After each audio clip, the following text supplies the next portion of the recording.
Life is really empty.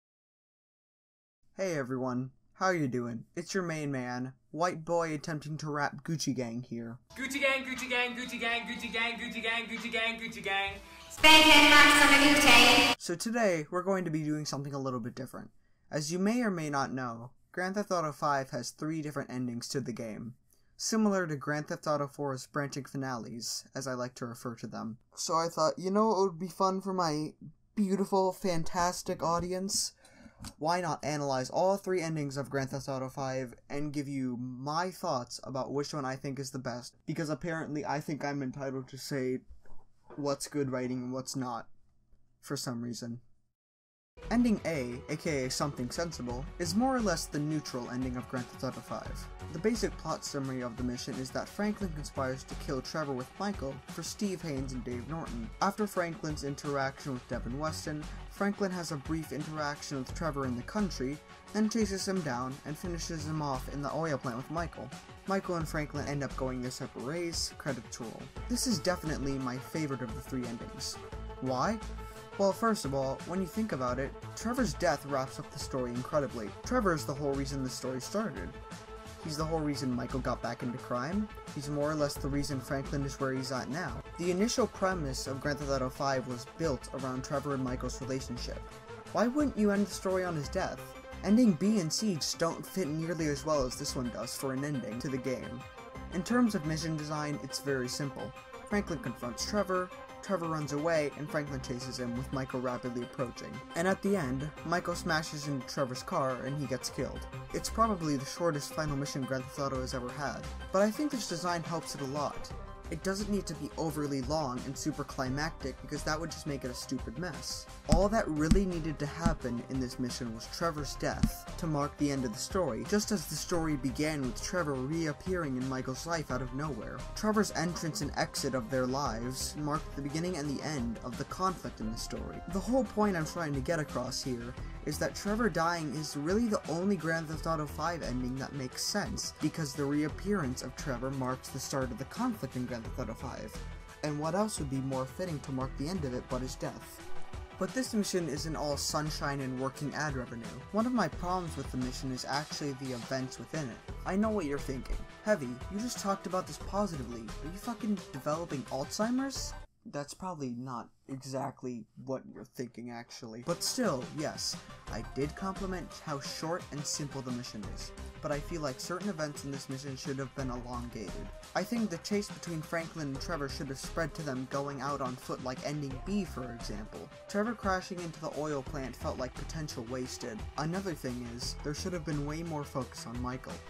Michael is really overshadowed by both Franklin and Trevor, at least until way later in the mission. We don't even know if he's helping Franklin until right before Trevor dies.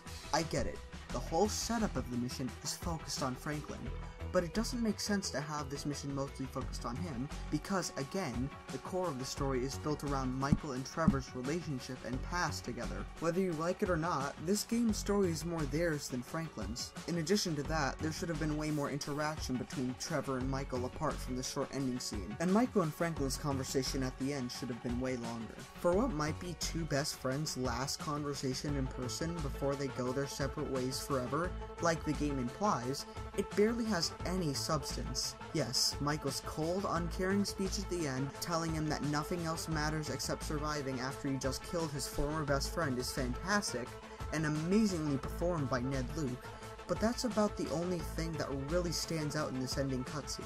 However, even despite these flaws, I consider this to be the best ending that Grand Theft Auto 5 has. It makes sense with the game's story, and it's not long and badly executed, like a certain mission I'll talk about later. Second up, we have Ending B, also known as The Times Come. Franklin conspires to kill Michael for Devin Weston with the promise of more work and money. Similar to Ending A, he has a brief interaction with Michael, chases him down, and finishes him off on foot through the oil plant. Franklin departs the oil plant, and credits roll. Now, while I don't think this mission is as good as Something Sensible, I think that it has a lot of good elements. The argument between Franklin and Michael on the beacon is fantastically written. I'd be willing to argue that it's some of the best dialogue in the game, along with the previously mentioned speech performed by Michael in Ending A, after he kills Trevor. You man, I was your bitch! I couldn't even stand down the barrel of your gun any fucking day, you motherfucker! You just keep telling yourself that! It ain't gonna make you feel any better. Past performance, homie. People don't fucking change. You did! You! 2-bit gangster gone 3-bit. And now you're gonna... Cap! The only one who was ever decent to you! Ha! No, I trusted you. I took you in. Treated you like family. All of Michael and Franklin's interaction in this mission is just completely fantastic and spot on. Michael feels like a man who is angry that one of his closest friends, who he's done a fuck ton for, is betraying him for profit. Franklin, despite being intent on killing Michael no matter what, feels very guilty and confused, wondering if what he's doing is really the right thing to do. This is exactly what their characters' feelings should be in this situation. This is something I feel the Times Com actually does better than Something Sensible. There's a lot more interaction between the friends who are turning against and murdering each other, like there should be. There is way less interaction between Michael and Trevor than there should be in the Times Com. In terms of mission design, it's very similar to Something Sensible. Franklin chases Michael through the oil plant, up a beacon, and finishes him off there. And once again, it doesn't have to be long and climactic. It's completely fine and even better just having a simple design like this. Overall, it's a very good, well-written mission. Not as good as Something Sensible, but still very good. And last, of course, we have Ending C, also known as The Third Way. None of the protagonists die, all the villains are killed, and everyone lives happily ever after. I'm just gonna say right off the bat that this mission is definitely one of, if not my least favorite Grand Theft Auto mission ever. It feels as if Rockstar somehow had no clue how to make a good ending for Grand Theft Auto 5 without making it as boring and contrived as fuck! It feels as if Rockstar had no clue how to make a good ending for Grand Theft Auto 5 without making it as boring and contrived as this godforsaken mission is. Alright. Let me just move on and give you a plot summary of this ending before I just blindly ramble on about how bad it is. After being asked to kill Trevor and Michael by Steve Haynes and Devin Weston respectively, Franklin goes to Lester's to tell him about their demands. Lester devises a plan to lead the FIB and Merryweather armies into a trap at the Foundry, so that they can take them all down easily and then later get to Steve and Devin without any problems. Lester contacts Michael and Trevor and tells them about the plan, and they assemble at the Foundry. Franklin contacts Lamar, gets him on board with the plan, and then goes to the Foundry, and him, Michael, and Trevor have the final showdown with the Merryweather and FIB armies. They take them down, Lamar disappears for some reason, and then decide to jump and kill Devin, Steve, Chang Sr., and Stretch. The latter three are killed by Trevor, Franklin, and Michael respectively. Trevor goes to kidnap Devin, Michael lays out this whole monologue to Devin about why what he did was wrong, they kill him, and then they all go their separate ways. Credits roll. On to my first problem. I hate the tone of this mission. Or, in other words, just how fucking happy it is. Call me a cynic, but a shallow Hollywood ending like this is insulting coming out of Grand Theft Auto. Everything ever works out for the good guys, all the bad guys die, and everything ever goes back to normal. There was too much negative shit going on in the story for an ending like this to work. Too many loose ends to tie. And that might seem stupid, but it's true. Grand Theft Auto 4 and Grand Theft Auto San Andreas tied up as many loose ends as they could before the final mission. The writing team completely screwed up with this. This is the longest Grand Theft Auto mission ever, beating the Grand Theft Auto San Andreas finale, End of the Line, when 5 was released. And that is another one of my main problems with it. It has no right to be this long. The reason that End of the Line works and The Third Way doesn't is that in End of the Line, the mission is structured so that there is build-up to certain events in the mission. For example, CJ having to fight his way through Smoke's fortress to get to his showdown with Smoke. Fighting your way through the building and all of its guards builds suspense to CJ's encounter with Smoke. And then after CJ and Smoke's showdown when Smoke dies, Tenpenny arrives and initiates an explosion in the building, causing CJ to have to get out within a set time limit, which gives the mission an element of dread and urgency. This is what I'm getting at. End of the Line's length makes it feel more intense because the structure and substance of the mission allows for that. It seems like the Grand Theft Auto 5 writing team didn't understand this. They thought you could just make a really long mission without a good structure or substance in the plot to support it. And they were fucking wrong. The third way is horribly tedious. It feels like a slog to complete, especially when you replay it. All it really has for substance is the beginning setup, the shootout at the foundry with the 3 protagonists, and then killing Chang, Steve, and Stretch, and then killing Devin. After those first 2 events, or the first half I guess, the plot steam is almost completely cut off. The rest of the mission feels extremely hollow. Once again, there's almost no substance behind it.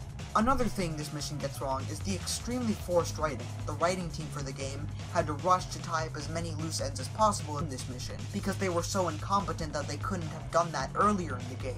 But there is also the interactions between the 3 protagonists. During the mission Lamar Down, Michael and Trevor are extremely hostile towards each other.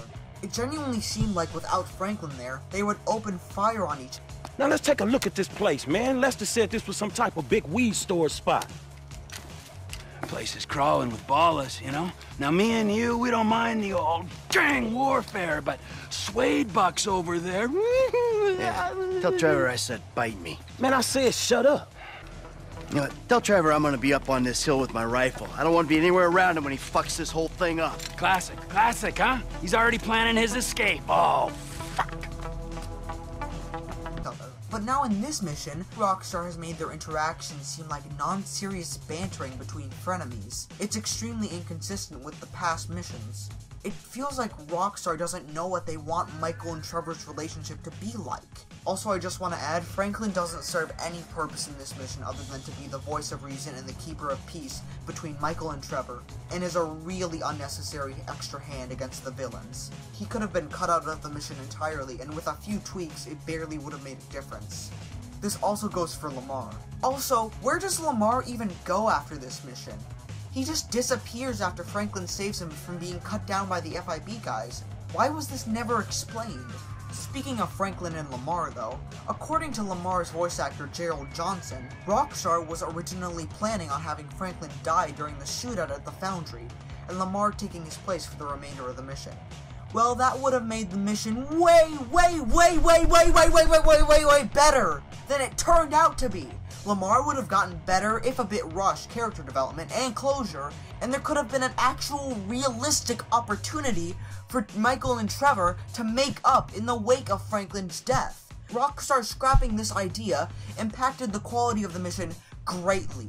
Also, I know Grand Theft Auto isn't supposed to be a realistic game, but even for Grand Theft Auto, 4 bank robbers taking down an infamous private army and a national security organization at the same time, without as much as a fucking scratch, is as stupid as most of the writing in the show Camp. Hang on a sec, what are you even doing out here?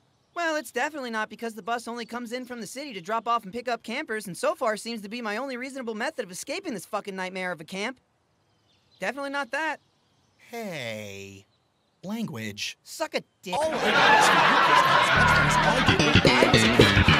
So in conclusion, the third way is a mission that tries to do too much and as a result has extremely forced and out of character writing, awful structuring, and makes for a shitty ending to the game, which sadly is most likely canon. So fucking good job, Rockstar. So in conclusion, ending A is the best ending. Always kill Trevor. Never pick ending C. Don't do ending C, kids.